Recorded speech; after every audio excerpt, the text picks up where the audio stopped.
Hai, Assalamualaikum. Hari ni saya nak kongsi pengalaman saya lah.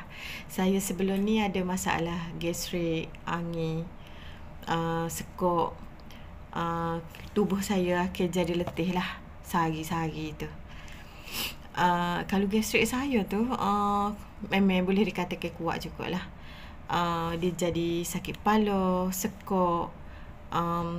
Dia jadi kalau kuat sangat tu dia jadi muntah. Kalau dia muntah tubuh kita kau letih lah. Nak kerja pun tak bertenaga.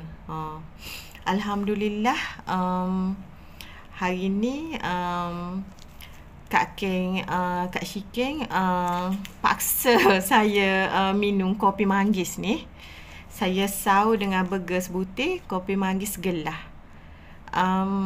Saya minum tu tubuh saya tu rasa bertenaga. Dia jadi kurang letih lah. Tak serupa sebelum ni.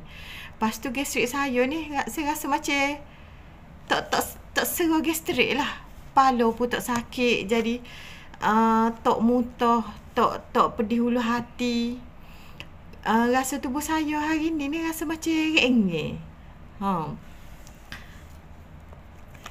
Saya berterima kasih lah kepada Kak Shiking sebab perkenalkan produk ni ke saya.